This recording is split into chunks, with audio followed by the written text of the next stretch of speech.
सम्मानित मुल्क के मालिकों, मैं बौद्ध भिक्षु सुमित रतन आज मैं चर्चा करने आया हूं। एक बहुत बड़ा राजवंश है जिसे भारतीय प्राचीन इतिहास में नंद वंश कहा जाता है। जो लोग इतिहास पढ़े होंगे वो जानते होंगे कि सबसे पहले सम्राट महापद्मनंद ने केंद्रीय प्रणाली से शासन करने की नींव डाली। छोटे छोटे राज्यों को मिलाकर के बड़ा राज्य बनाया और वो पहले चक्रवर्ती सम्राट थे। हालांकि वो कुलीन नहीं थे।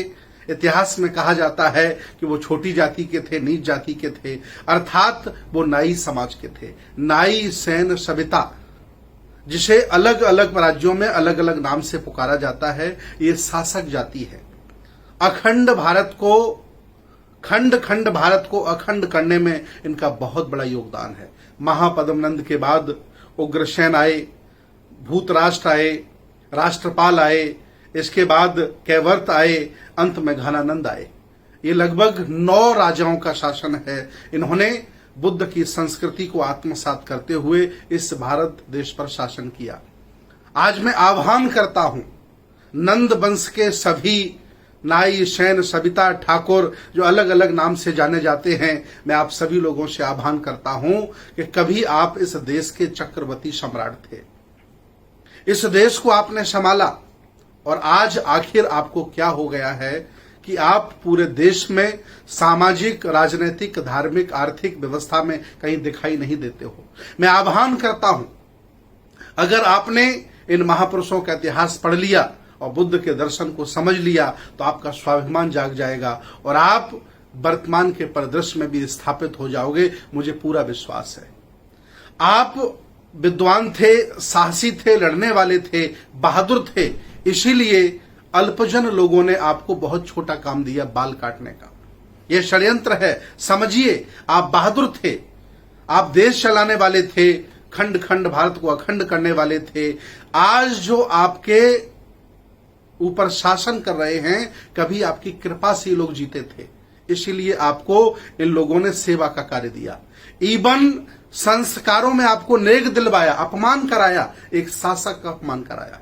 मैं आज आपके अंदर स्वाभिमान भरना चाहता हूं और अपील करना चाहता हूं कि आप साधारण लोग नहीं हैं। आप छोटे लोग, असहाय लोग, कमजोर लोग, कोई बाल काटने वाले नहीं हैं। आप खंड खंड भारत को अखंड करने वाले हैं। आप महापद्मनंद के खानदान के लोग हैं। 9 राजा आपके हुए हैं। बहुत बड़ा पाटलिपुत्र का शासन आपने संभाला है। छोटे छोटे राज्यों को एक बड़ा रूप देने का काम किया है। इतना ही नहीं, नाई, सैन, सविता समाज के लोग सुन लो, महापद्मनंद के खानदान के लोग सुन लो। इतना ही नहीं, अरहत उपाली भी आपके खानदान में पैदा हुए हैं। इतना ही नहीं, उन्होंने भगवान बुद्ध के त्रिपिटकों में जो विनय पिटक है, सबसे कठिन है और सबसे सुखदायी है, उस विनय पिटक को भी लिखने का काम किया। आपके पुरखों ने जिसको लिखा नहीं उसे आप पढ़ रहे हैं और आपके पुरखों ने जो लिखा वो आपके घरों में नहीं है। मैं अपील करता हूं नाई, सैन, सविता समाज के लोगों से कि आपके घर में विनय पिटक होना चाहिए, अरहत उपाली का चित्र होना चाहिए, महापद्मनंद के बाद घनानंद तक 9 राजाओं का चित्र होना चाहिए।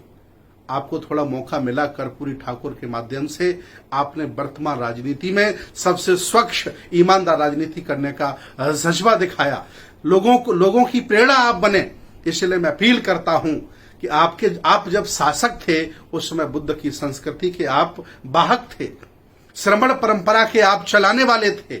और जब से आपने संस्कार बदल लिए हैं, व्यवस्थाएं बदल ली हैं, जब से आप सेवा करने लगे हैं, अल्पजनों ने षड्यंत्र के तहत आपसे बाल कटवा डाले हैं। मैं चाहता हूं कि आप देश को चलाने लायक हैं, आप शासक हैं, आप शासक लोग हैं। जागो और अपने स्वाभिमान को, सम्मान को इकट्ठा करो। और मैं अपील करता हूं, आह्वान करता हूं, एक बार फिर निकल करके आओ। मैं आपको शासक के रूप में देखना चाहता हूं।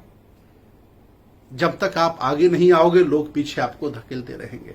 मैं अपील करता हूं पूरे देश के, पूरे भारत में रह रहे नाई, सैन, सविता, ठाकुर वंश समाज के लोगों से, जो महापद्मनंद के खानदान के लोग हैं, आए और बुद्ध की संस्कृति को संभालें, नेतृत्व करें।